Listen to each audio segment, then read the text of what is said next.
Okay. Hello, everyone. Welcome to our first webinar of this winter 2026. Today, we have a special presenter, Aldo Fernando Bolaños Baldassari, who will be presenting all about his research in El Parque Nacional Río Abiseo, Peru. Before we get started, while we meet in a virtual platform, we would like to acknowledge the importance of the land which we each call home. From coast to coast, we respectfully acknowledge the ancestral and unceded territory of the Inuit, Métis, and First Nations people that call this land home.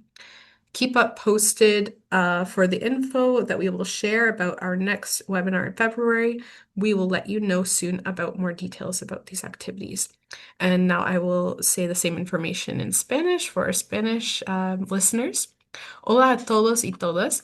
Bienvenidos a nuestro primer webinar de este invierno del 2026, donde contaremos con la ponencia del arqueólogo Aldo Fernando Bolaños Baldassari, quien nos contará sobre las investigaciones llevadas a cabo en el proyecto de investigación en el Parque Nacional Río Abiseo, Perú. Antes de comenzar, mientras se van uniendo los participantes a la reunión virtual, nos gustaría reconocer la importancia de la tierra que cada uno consideramos y llamamos hogar. De costa a costa, reconocemos con humildad y agradecimiento el territorio ancestral y eterno perteneciente al pueblo inuit, Métis y primeras naciones cuyo hogar es esta tierra. Manténgase al tanto, ya que pronto compartiremos información sobre nuestro próximo webinar de febrero. Pronto os daremos más detalles. Ahora le paso la palabra a mi compañera Patricia, quien presentará a nuestro invitado. O creo que es Alexa, no estoy segura. Sí, te puedo presentar. Gracias, Julia. Bienvenido, Aldo.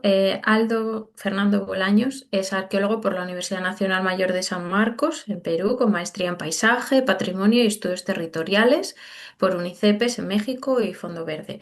También ha llevado cursos de posgrado de análisis de paisaje, territorio, gestión ambiental y ha participado y dirigido diversos proyectos de investigación y conservación arqueológica tanto en la costa como en la sierra y la selva. Ha sido miembro del Instituto Andino de Estudios Arqueológicos, INDEA, miembro fundador de la Asociación de Arqueología para el Desarrollo, ARDES, consultor forense para Naciones Unidas en Bosnia y Herzegovina, Kosovo, Croacia, y es miembro fundador del equipo peruano de Antropología Forense y de la Asociación Latinoamericana de Antropología Forense. En Selva ha participado en la expedición científica en canoa del Amazonas al Caribe, consultor del Plan de Manejo Cuela y alrededores entre el 2003 y en el 2016 en la evaluación arqueológica del Capañán en Chachapoyas.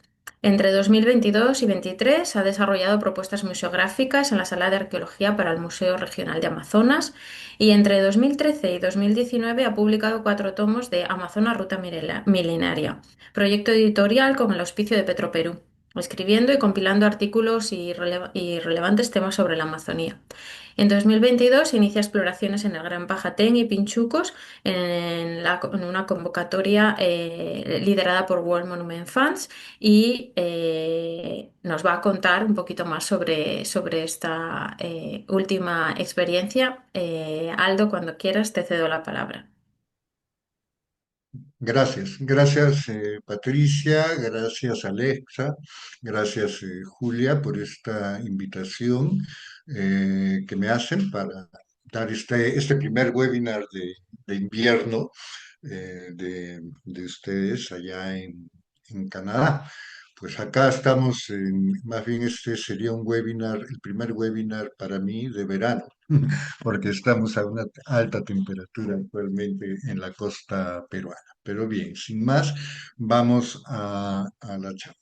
Voy a presentar los resultados principales y de manera muy rápida, porque son extensos, del proyecto de investigación y conservación arqueológica Alto Montecristo en el Parque Nacional del Río Abiseo, en la zona histórico-cultural número 1, HC1.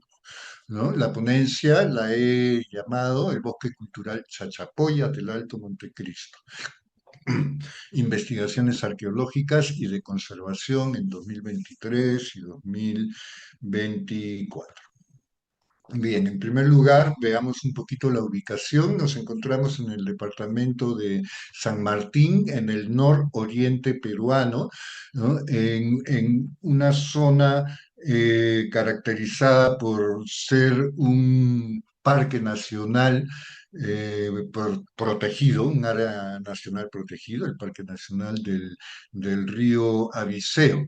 Este lugar, este parque, tiene varias áreas, ¿no? Una de estas áreas es el área cultural 1, que se encuentra donde estoy señalando con el cursor, Disculpa, ¿no? Aldo, para la Sí, disrupción. Se fue la pantalla de los slides. No sé si ah, no puede me chequear, digas. si podría compartir de nuevo para nosotros saber. Lo A siento ver, para la disrupción. ya, un momento, por favor. Déjame ver.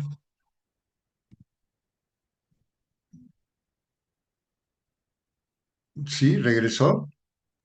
No, no vemos. No sé si es solo mi lado. Ah, qué raro. A ver, espérate. Déjame ver.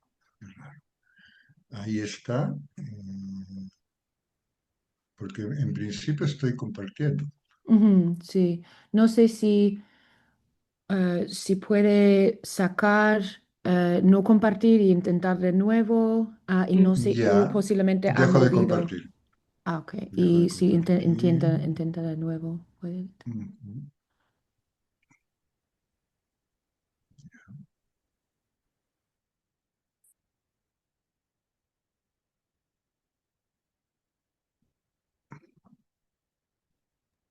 Perfecto, vemos ahora. Gracias. Muy bien. A ver, por favor. Ya. ¿Sí? ¿Siguen viendo?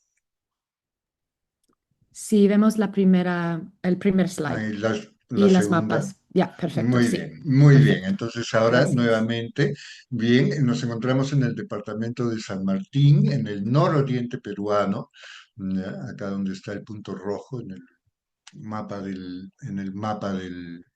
Perú, ¿no? Esta es la ruta normalmente que seguimos desde el Departamento de la Libertad, una zona que se llama Patás, mencionaré luego, y se encuentra dentro del Parque Nacional del Río Abiseo, que es en este mapa de acá abajo lo podemos ver, y en la zona histórico-cultural 1, ¿no? Que es la que se encuentra más al norte, ¿no? Del Gran Parque Nacional del Río Abiseo, en la zona que conocemos como el bosque húmedo.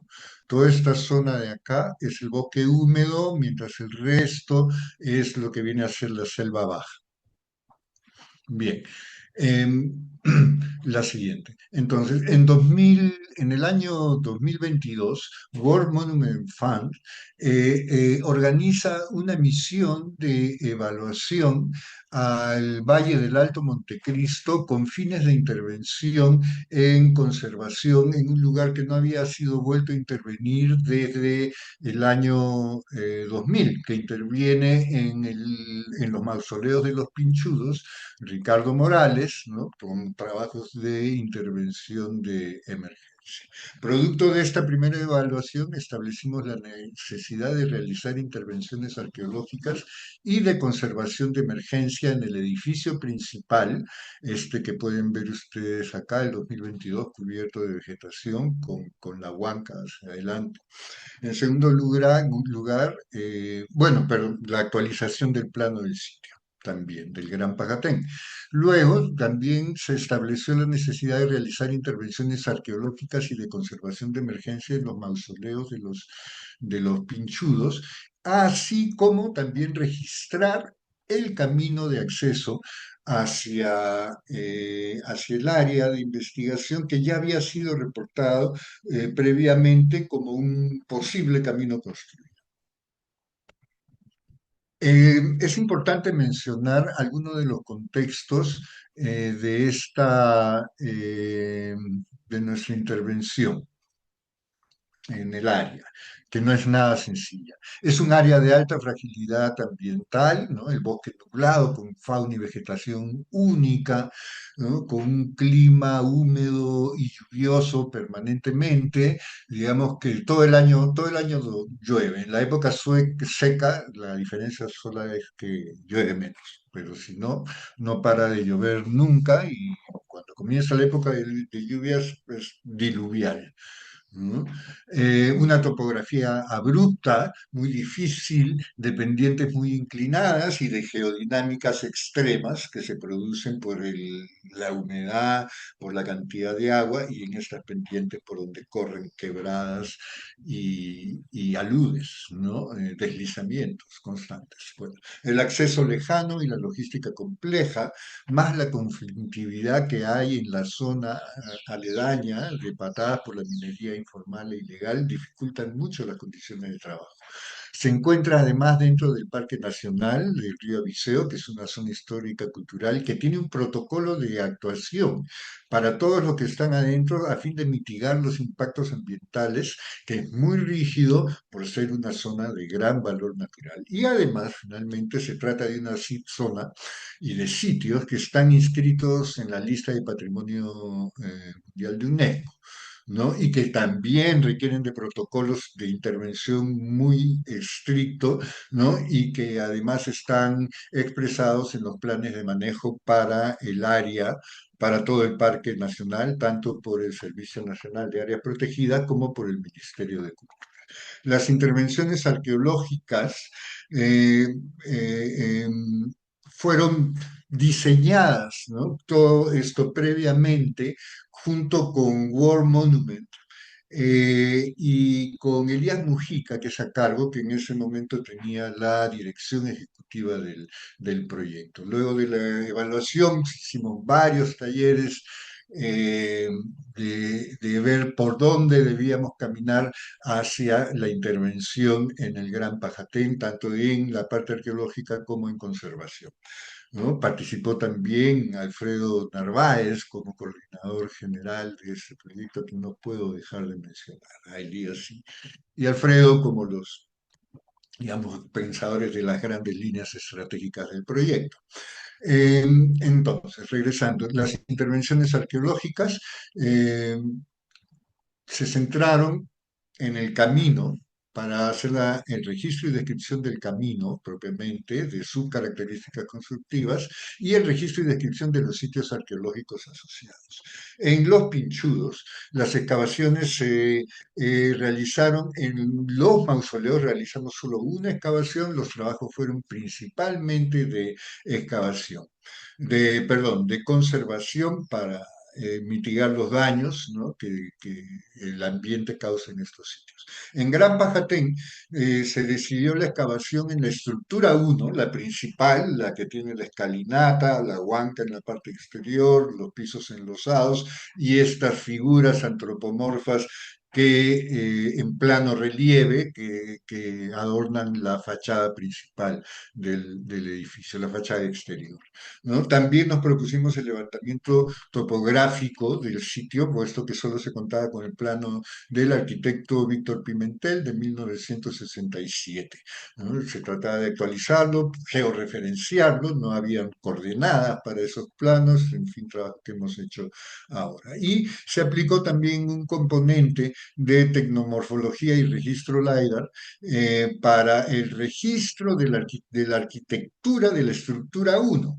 Entonces se aplicó el trabajo tecnomorfológico con las técnicas de Adin Gabasi, ¿no? que viene trabajando este tema en el que se describe piedra por piedra, ya lo vamos a ver más adelante. El recinto con todos sus aspectos de conservación y arqueológicos, además del registro LiDAR, tanto aéreos, se realizaron 32 líneas de vuelo que complementan a los vuelos realizados en 2016 y 2019, con nuestros vuelos en 2024, ¿no? Con el LiDAR aéreo y además el LiDAR manual, ¿no? Para poder registrar más cercanamente estructuras arquitectónicas en el lugar. También se realizaron intervenciones de conservación, como les he dicho, ¿no? De emergencia en los mausoleos 1, 3 y 5, y la prospección y diagnóstico de los pinchudos bajos y del sitio también de Macedonia. ¿no? En Gran Bajatén se intervino principalmente en la estructura, en la estructura 1, se reforzaron los aleros, ¿no? Con los relieves, se drenaron los pisos periféricos, se puso una capa, una cubierta provisional y, en fin, varios aspectos de trabajo que lo veremos más adelante. Tuvimos un equipo de trabajo de 20 personas o algo más, entre arquitectos, arqueólogos, conservadores, arquitectos, topógrafos, más los asistentes de campo que aportaron de manera valiosa. Bien, el bosque cultural. Entendemos por bosque cultural a aquellos pueblos que habitaron el valle, ¿no? Que le dieron una forma social a este bosque húmedo, una forma social que implica sus aspectos productivo, económico, social y cultural, ¿no?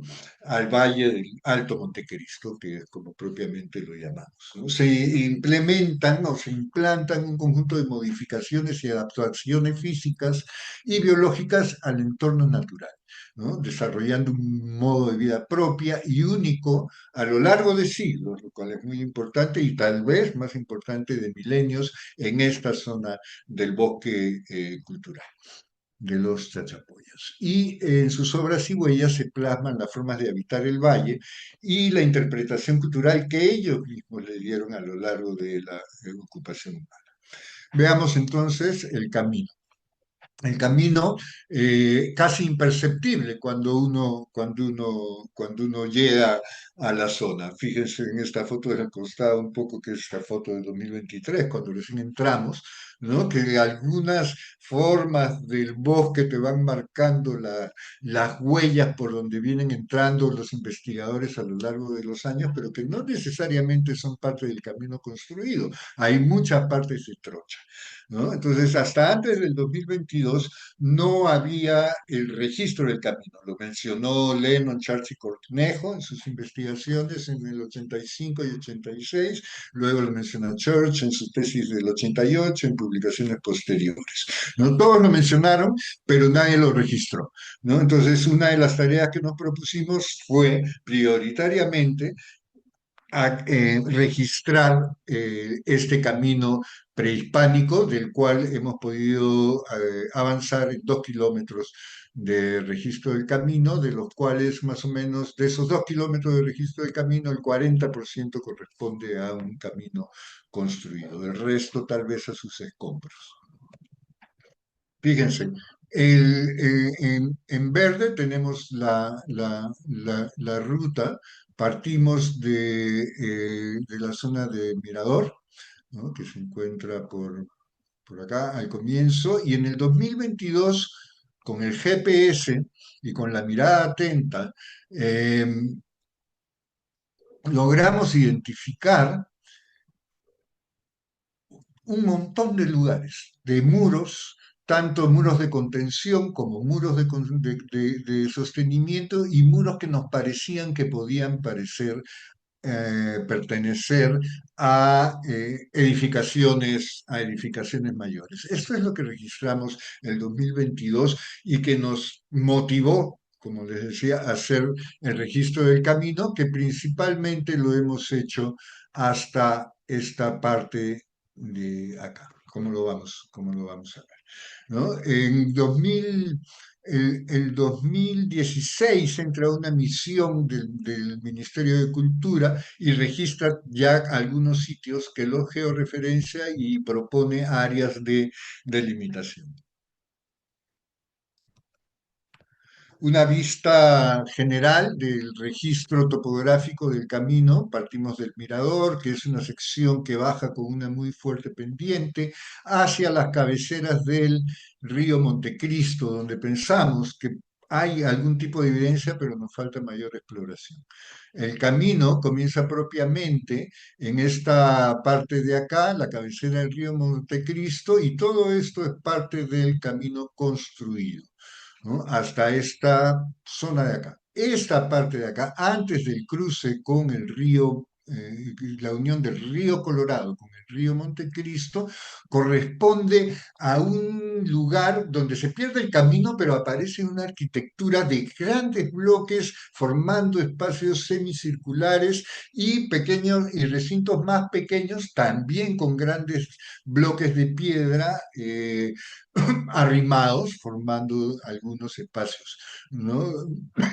Perdón, al parecer habitacionales y que no corresponden con toda la arquitectura de todos los otros sitios que hemos encontrado. Acá pueden ver marcados, ¿no es cierto?, en negro, con la arquitectura local muy típica, ¿no? Al final del camino, cuando se cruza el río Montenegro, aparece una lomada, ¿no? Que una acumulación de sitios arqueológicos en su parte norte, otra en su parte este, perdón, en su parte oeste, en su parte este, y al final el sitio arqueológico de La Playa, que fue trabajado por Jaime Deza en 1972, 73. Perdón. Bien, un cuadro que lo voy a pasar rápidamente, vamos a ver algunas fotos, después con las preguntas podremos ir ampliando un poco, ¿no? Con las secciones del camino, que lo dividimos en tres, la sección 2 es propiamente la sección construida, ¿no? Con los sitios arqueológicos, ¿no? Tenemos las ubicaciones UTMs, sus alturas, ¿no? Y el tipo de, digamos, de sitio que es recintos circulares, principalmente plataformas, muros muros de contención. Algunas fotos para que nos crean que sí hay camino en esta parte de la selva, porque realmente que es bien difícil ubicarlo. Luego de las limpiezas podemos encontrar, fíjense, el muro de contención del camino, ¿no? Este muro y arriba de contención sostiene además a un conjunto de recintos circulares, ¿no? En la zona que llamamos raedera. Fíjense, acá pasa el camino por el costado y esta piedra de acá es un abrigo rocoso.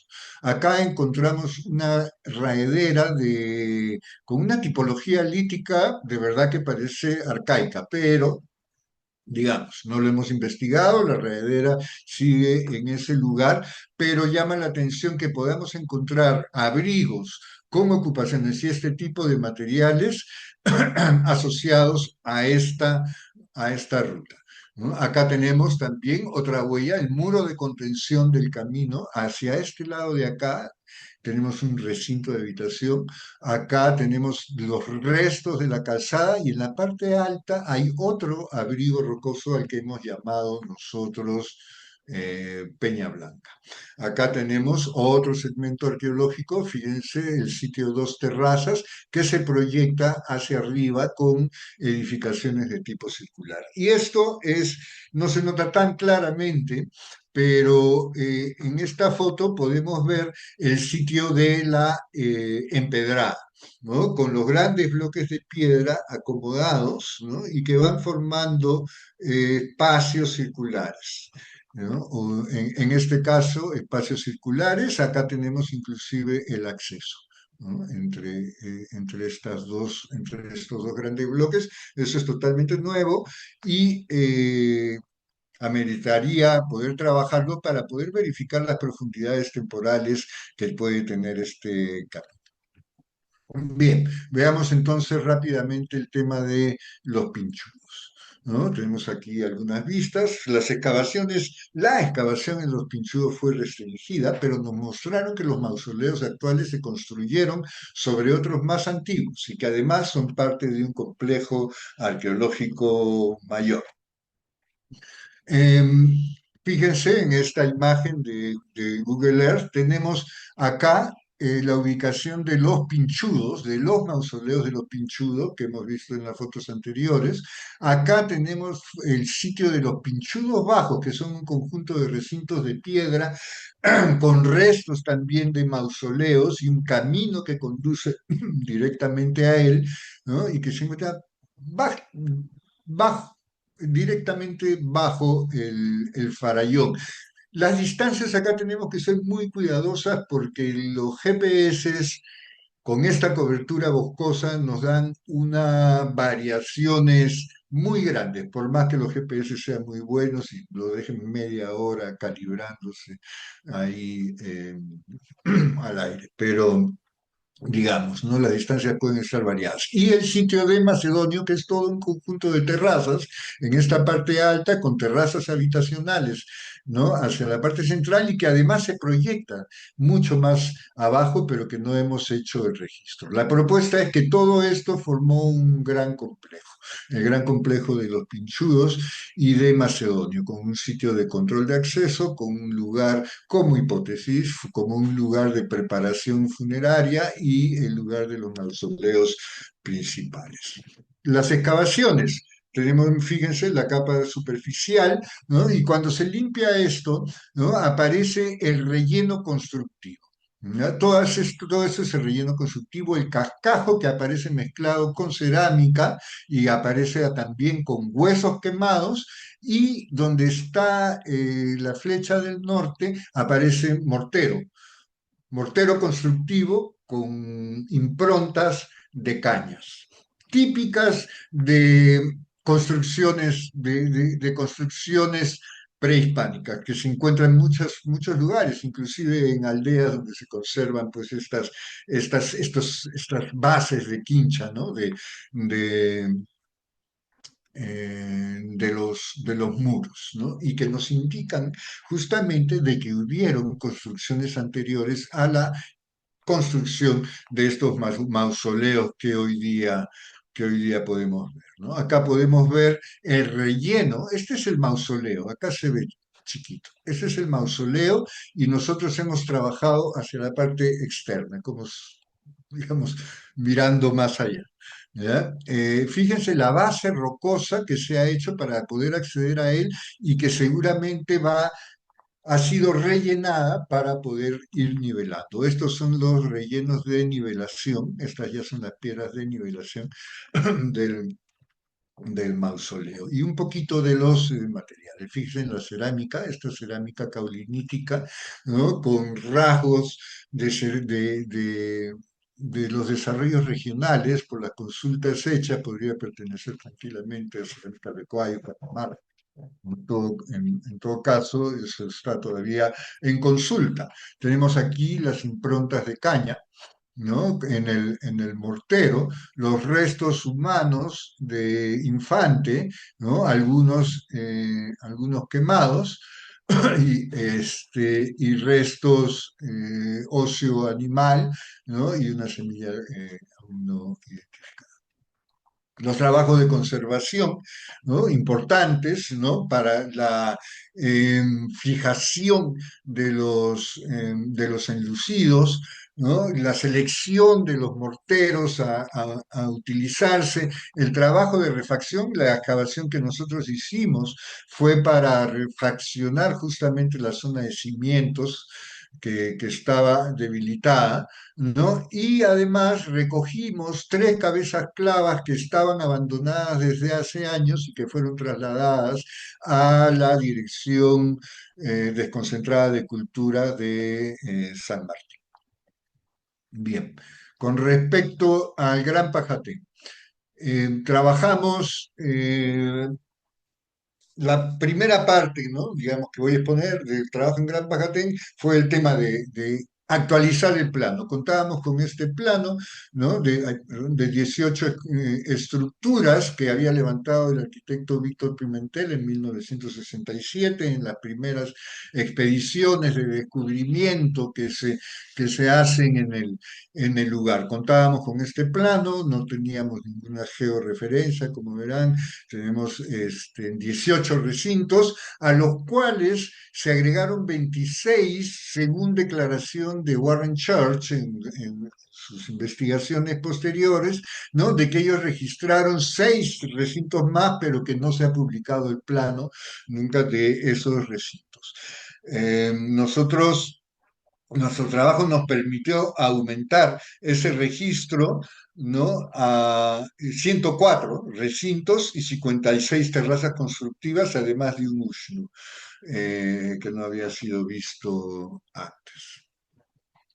Podemos ver los patrones, podemos ver el plano del sitio, ¿no? En general, esta es la estructura uno, la estructura principal, que tiene una escalinata, la estructura 7 y la estructura 8 también muy importantes, con decoraciones en plano, con seres antropomorfos en las fachadas exteriores, con escalinatas también principales, ¿no? De acceso. Y acá podemos ver esto que ya fue planteado desde la época de Pimentel, estos dos recintos rectangulares, ¿no? Que han sido planteados porque además Pimentel y Bonavía recogieron cerámica inca de esta zona de acá. Se trata de una zona cerrada, dos recintos rectangulares, fuera del patrón arquitectónico totalmente de los Chacha y totalmente correspondiente con el tema, digamos, con la arquitectura inca. Y en el 2024 encontramos además acá los restos arquitectónicos de un ushnu. Una estructura, le doy la función de ushnu, pero es una estructura, una plataforma de 4 metros por 3, escalonada con tres escalones y que mira casi directamente al este, por donde baja en una alineación natural el río del Montecristo, el río Montecristo, hacia, digamos, encontrarse con el río Abiseo y ahí a Guayabamba y a Guayara. Importante también, normalmente toda la zona de los alrededores se ha considerado, lo planteó Church, lo planteó Lennon, lo planteó Pimentel y lo planteó Bonavía, que vieron restos de terrazas en esta zona de acá, ¿no? Y las han asignado a funciones de terrazas agrícolas, pero no tenemos ninguna prueba de que sean terrazas agrícolas. La topografía es tan abrupta que para poder mantener este sitio en pie se necesitaba poder manejar todos los drenajes constantes de las lluvias hacia las partes bajas. Entonces, yo creo que esos terraceos, si bien pudieron también servir para sembrar, en la corta temporada que se puede sembrar entre junio y cosechar entre junio y septiembre, máximo primeros días de octubre, ¿no? Que pudieron haber sembrado algo, pero creo personalmente que son principalmente terrazas de construcción, de contención, terrazas de drenaje, ¿no? Y de aprovechamiento de mayores superficies horizontales para las diversas actividades que se pudieron haber realizado. Por otro lado, podemos ver también que hay una organización, fíjense, los recintos más grandes con pequeños satélites más pequeños, repartidos en grupos de terrazas, ¿no? Más grandes y más pequeños, este está clarísimo, más grandes y más pequeños, ¿no? Acá adyacente al sector Inca, más grandes y más pequeños, ¿no? Por esta zona también, ¿no? Entonces tenemos una serie de agrupaciones de recintos que nos hablan claramente de algo que también ya estaba planteado, que no vivió mucha gente. Los recintos grandes con características habitacionales son menores, mucho más son los recintos menores. Y además con muchos espacios libres, con áreas abiertas entre las terrazas, que a mí me provocan más que pensar en un sistema de agricultura de terrazas intensivo, como se piensa para las zonas serranas adyacentes, ¿no? Me provoca pensar en un sistema de agricultura de huerta, de agricultura de jardín, ¿no? Y si bien puedes tener alguna agricultura, como digo, en esas terrazas, principalmente en esta agricultura de huerta. Y para sobrevivir, la interacción, principalmente con los pueblos aledaños, en lo cual el camino jugaba un papel fundamental en la necesidad de mantenerse ese camino adecuadamente, ¿no? Y para que puedan estar entrando y saliendo los productos. Entonces, el conjunto de sitios en el Valle del Montecristo, que son varios sitios, estaban posiblemente en gran parte dedicados también a mantener ese camino habilitado como un elemento de articulación social. Entonces regreso acá a esta organización y yo he más o menos organizado aproximadamente como 21 zonas ¿no? O grupos de terrazas, ¿no? De recintos circulares y de terrazas que podrían ser considerados, digamos, como unidades. No sé si habitacionales, no sé si productivas, ceremoniales o no sé. Falta investigar esto. Ahora, tenemos todo el plano de los sitios, pero no tenemos la descripción de todos los recintos, porque como ustedes podrán comprender, fíjense el estado que se encuentra la vegetación en el sitio. Y acá que ya ha sido un poco limpiada, porque no se puede limpiar y venir y talar todo. Esto lo hacemos con un biólogo que nos va diciendo qué especies se pueden tocar, cuáles no, y con un conservador que va diciendo y dando las pautas también de la limpieza para que no se afecte en absoluto la arquitectura de los sitios. Bueno, lo dejo ahí. Las excavaciones arqueológicas fueron restringidas principalmente para acompañar los trabajos de conservación en los muros que ven ustedes acá atrás que habían sido afectados intensamente la, eh, por la vegetación, por la humedad y por el clima. ¿No? Entonces, la excavación nos dio algunos elementos interesantes.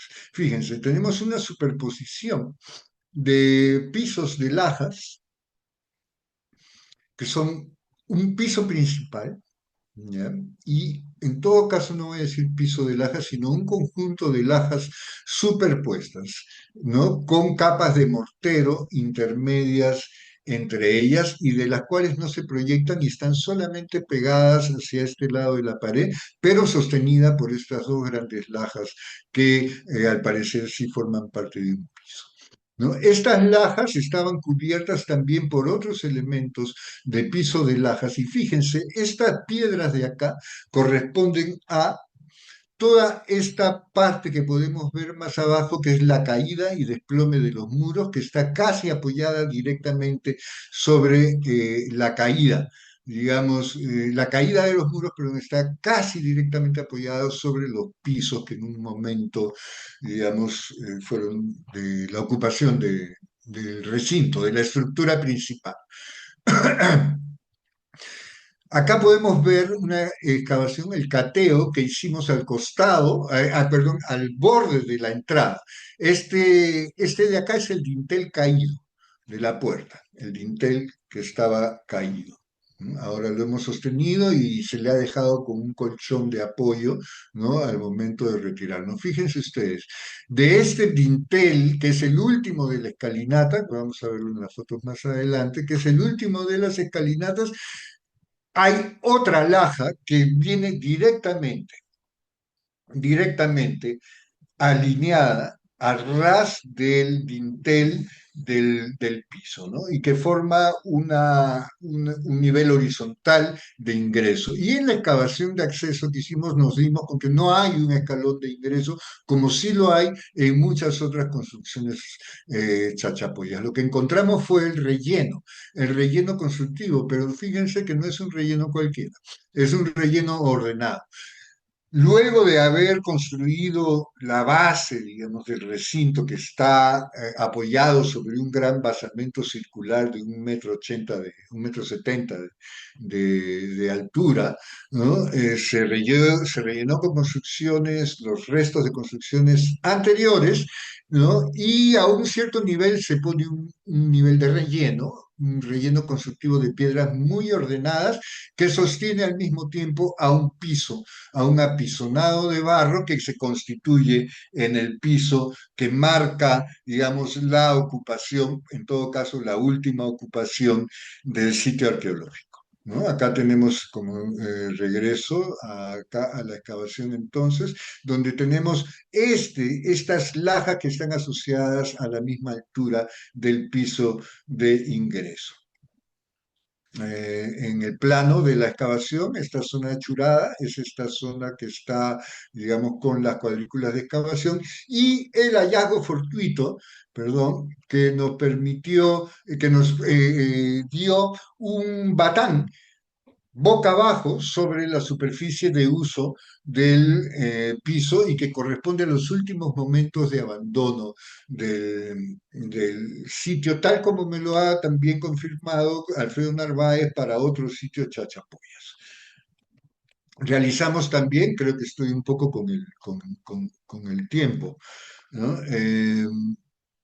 Voy a acabar pronto, las excavaciones al exterior, hicimos algunos cateos, ¿no? Podemos ver en esta foto, en esta ortofoto, se limpió primero el bloque de piso, digamos, adyacente a la escalinata, llamado trinchera uno, trinchera 2 y trinchera 3, que fue limpieza superficial para permitir trabajo de conservación. Hicimos un cateo en la esquina de la escalinata con el basamento decorado, otro cateo en la zona del inicio de la escalinata y otro cateo al lado opuesto en la unión del basamento con la escalinata también. Podemos ver aquí, este es el basamento, este de acá, el basamento que le llamamos sobre el cual está el recinto circular, ¿no? Podemos ver acá los bloques de base y el relleno de nivelación. Un primer relleno leve, pequeño, de nivelación, y acá unas capas ya de material arrojado, ¿no? Más amarillento, que, eh, que cubre a la roca madre propiamente. ¿No? Acá lo podemos ver más claro, justamente en la esquina, y que nos da, digamos, nos permite saber que esta base, digamos, la base de este relleno está muy cerca de la roca madre y que no tenemos en esta parte por lo menos construcciones anteriores, en esta esquina. Sin embargo, en el inicio del escalón de la escalera, en el cateo 2, ¿no? Podemos ver, fíjese, este borde de acá es la laja del piso. ¿Ya? Es la laja del piso que podemos ver acá, este borde de acá. Y acá abajo encontramos restos de otro apisonado con cerámica horizontal, apisonada sobre este y que corre bajo el piso de lajas. Y al otro lado, ya Lennon, Cornejo y Church habían excavado en 85 y 86, en esos años, una estructura subyacente que nosotros la definimos aquí también. Fíjese, ese es el basamento, la base, ¿no? Los bloques del basamento, la decoración, acá arriba el recinto circular, y esto corresponde a una estructura curva, ¿no? Que entra bajo el basamento y que definitivamente corresponde a una estructura anterior. Bien, los trabajos de conservación, una mirada muy rápida, ¿no? Se trabajó con la escalera, ¿no? Se embutió nuevamente el mortero, trabajado por los conservadores, ¿no? En los diversos sectores del recinto, ¿no? Se hizo una estructura de caña, ¿no? Para poder cubrirlo y lo dejamos con una protección provisional de plástico, con un drenaje que permite botar el agua hacia afuera de la estructura, ¿no? O sea, esta quedó impermeabilizada. Y como parte ya final, digamos la presentación final de la estructura uno de Gran Pajatén, la estrella, en una producción que fue hecha principalmente por la producción por Heinz Planck, ¿no? Con la ayuda de todo el personal, en este caso la foto es mía. Entonces, finalmente quiero agradecer a World Monument Fund infinitamente, a Elías Mujica y a Alfredo Narváez por la confianza puesta en mí para el desarrollo de estos trabajos. Discúlpenme haberme alargado mucho, pero como verán, hay mucho que decir. Gracias. Muchísimas gracias, Aldo, para la presentación. Y no, el tiempo era perfecto para compartir todo el gran trabajo que usted y el equipo están haciendo. So, muchísimas gracias para mostrar todos estos avances. Ahora estamos en el momento de nuestro webinar que estamos pidiendo la audiencia aquí que tenemos en Zoom y también en Facebook si quieren preguntar algo a usted. Um, Ajá, bien, lo dio estoy el ya. momento para la gente a pensar. Ajá, sí, claro. Um, Desgraciadamente hay que correr. Ya, no, no, no, no, no, no, no hay problema. para Julia, iniciar, ujú, de sí. hecho, tenemos una pregunta de Facebook que voy a leer. Viene de Mercedes Castillo Olivos y pregunta, ¿cuál sería la fecha cronológica para el complejo de Los Pinchudos? Bueno, sí, buena pregunta porque al final no hablé de la cronología. Si estamos hablando de básicamente la sociedad de Chachapoyas, ¿no? Que corresponden al intermedio tardío de toda la etapa anterior a los incas. En el caso de Gran Pajatén hay evidencias de por lo menos de los 1000 años después de Cristo. Este, en realidad, en la estructura subyacente hay fechas hasta de 400 años antes de Cristo, ¿no? O sea que hay una gran antigüedad en la ocupación. Lo que estamos viendo ahorita, este sitio, este recinto, corresponde a los chachapoyas, a lo tardío, ¿no? A las sociedades chachapoyas.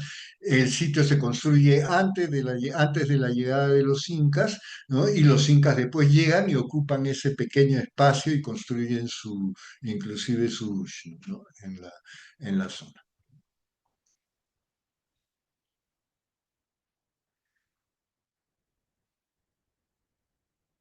Eso. Adelante. Hola Aldo, ¿qué tal? Un gusto Hola escucharte Luis, y ¿cómo estás? ¿Qué tal? muy Un bien, muy gusto bien. verte. Qué interesante toda la explicación que nos has dado sobre los trabajos que han estado llevando en esta parte de Chachapoyas.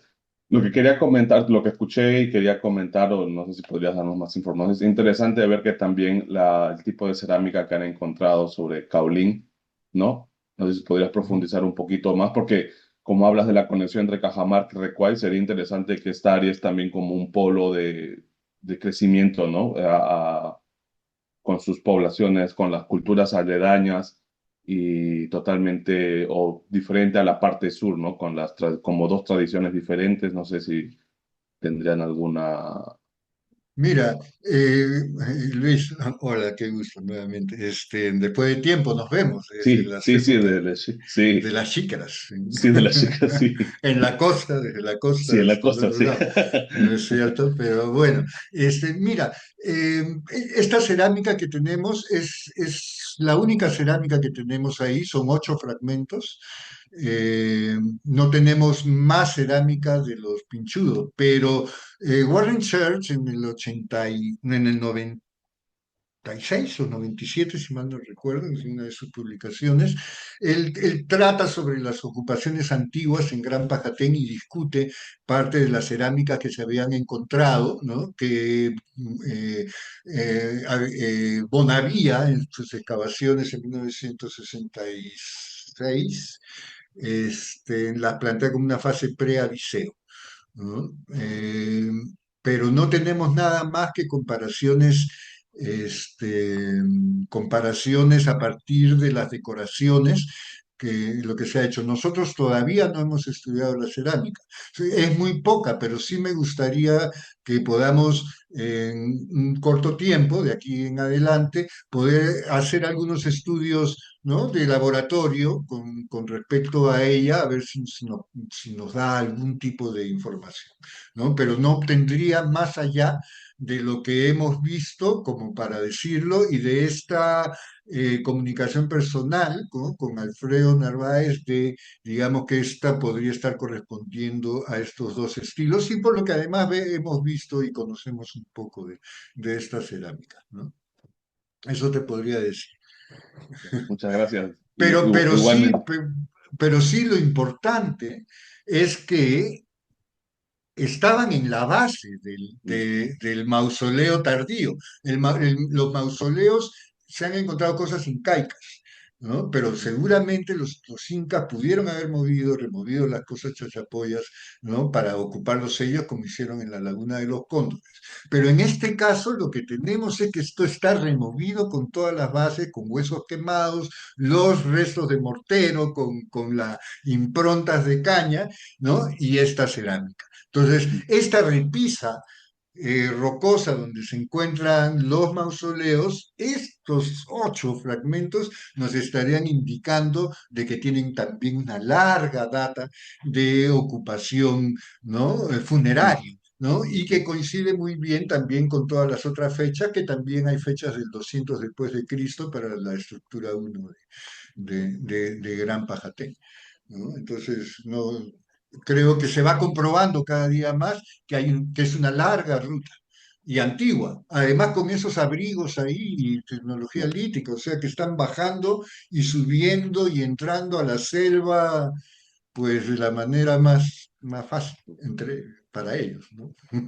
Claro, sería una confirmación de este tránsito de la gente entre la costa, selva, sierra, ¿no? O sea, esos caminos Sí, verticales. sí. Qué interesante. Sí, sí, claro. Y para nosotros es muy, Ajá. muy bueno.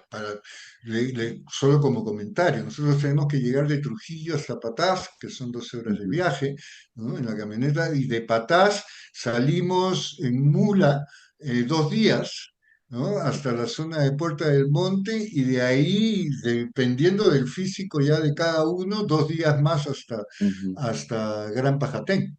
Estamos hablando de 4 días de camino en este mundo moderno, ¿no? Moderno, sí.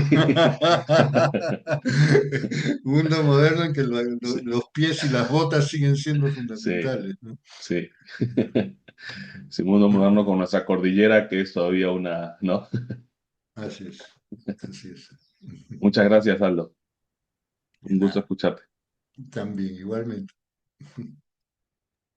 Muchísimas gracias. Hay más preguntas aquí en Zoom o en Facebook, si vemos.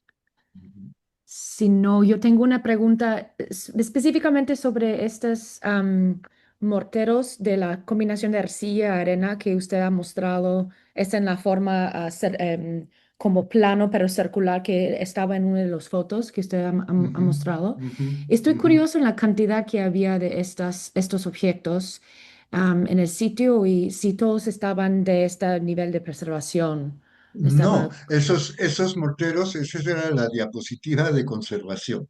Ah, ok. Entonces, ese era para mostrarles la experimentación de los morteros. Ah, O ok, sea, ok, se ha ok. tomado, a lo largo del valle se ha tomado arcillas de varios lugares, Ah, ¿no? ok. Y el 2023 se hizo experimentación con los morteros. Todo este trabajo a cargo de Ricardo Morales, que Ok. es un conservador pues, de primera orden, y a cargo también de Neil Torres, ¿no? Que es un conservador, que fue el conservador residente de gran experiencia, ¿no? Entonces, el 2023 se experimentó con los morteros, ¿no? Se dejaron, se humedecieron, se hidrataron, ¿no? Se trabajaron con cal, ¿no? Se vio coloración, se vio todos los elementos que tengan que ver con la conservación y se procedió luego a su aplicación. Por eso puse la foto Ah, ok. de los morteros, No, ¿no? pero me fascinaba mucho porque en otros lados he visto como objetos similares en Mm, contextos arqueológicos y me fascinaba mucho en la manera de si había como un tipo de preservación de estas mismas cosas en otras formas, mm, posiblemente por en la preparación en los contextos arqueológicos, pero claro. bien interesante en la manera de experimentación y estoy curioso en la manera de por comparación de lo como estado de preservación de los muros en física, cómo era para manejar cosas de la clima, pero también en preparación de la material. ¿Era algo del equipo llegando o había como una discusión en la zona de la mejor manera para preparar estas cosas por estos tipos de lluvia y estos cambios de temporada en Sí, preparación? Por eso estoy sí, muy curioso. interesante, muy interesante, porque definitivamente tienes que trabajar de manera integrada. ¿Ya? Porque el tema de conservación implica la intervención arqueológica, la intervención de conservación propiamente sobre monumentos y la parte biológica, ¿ya? Porque todo el Valle del Alto Montecristo es un orquidiario de orquídeas, pero de las maravillas vegetales, así que hay por todos lados. Entonces, y hay especies no registradas, muchísimas. Entonces, antes de que tú cortes una rama, el biólogo tiene que venir a darte el visto bueno de eso, y también el conservador, para ver que no vayas a cortar esa rama, estar generando algún daño en la arquitectura, ¿no? Entonces, ha habido una discusión bastante fuerte en los talleres que organizamos inclusive desde el 2022, ¿no? Los talleres previos a entrar a la zona para la evaluación y después previo al 2023 de la intervención, más el debate permanente que hay en el campo, ¿no? Entonces, ahora, en temas de la conservación, lo que hemos aprendido que es fundamental es que para que el sitio se conserve, los drenajes tienen que estar funcionando, ¿no? Y eso es lo que hemos tratado principalmente de hacer, ¿no? Quitar todas las concentraciones de humedad, ¿no? Si bien cambiar o reforzar los morteros de uniones de las piedras en las partes bajas, por ejemplo, los conservadores dejaron más libre esa parte de mortero para que la parte baja pueda filtrar, ¿no? Todas las lluvias que caen encima ¿no? Del recinto, ahora que no tiene la cobertura arbórea, que también la cobertura arbórea, dicho sea de paso, es una arma de doble filo. Está bien, si no tienes conservadores y biólogos, no toques nada. ¿Te das cuenta? Pero si lo tienes que proceder a quitar los árboles que crecían sobre los muros, ¿no? Y que los estaban a punto de tumbar, a punto de botar, ¿no? Hay que quitar todos los árboles que están adentro con las ramas, ¿no? Que van entrando en las capas arqueológicas y disturbándolas, también, ¿no? Hay que ver el tema de los animales que hacen nidos en la zona. Entonces es todo un tratamiento integral. Además, el drenaje, digamos, tú sacas por abajo el agua, pero lo llevas al borde de la terraza, pero abajo hay más recintos, y abajo hay más recintos, y abajo hay más recintos.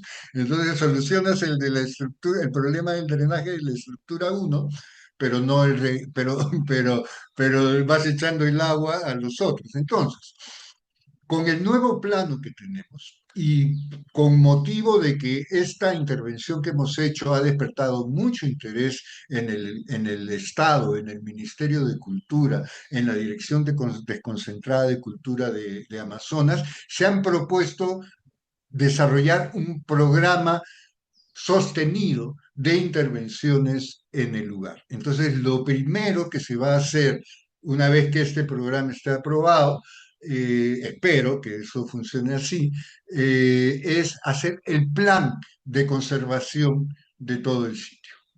¿Ya? Ahora tenemos un plan. Entonces, y una de las principales cosas que tenemos que ver en ese plan de conservación, en ese diagnóstico, son los drenajes, que comienzan desde la parte alta, que conducen las aguas por las laderas, que pasan por estas terrazas, que podremos comenzar a dilucidar si son agrícolas o si son simplemente de contención, de drenaje justamente, ¿no? O de qué tipo son, y que nos permitan también seguir explorando y prospectando, porque hemos seguido prospectando en el área y es mucho más grande de lo que nosotros hemos registrado en los planos. Podrían haber 100 recintos más, no me extrañaría.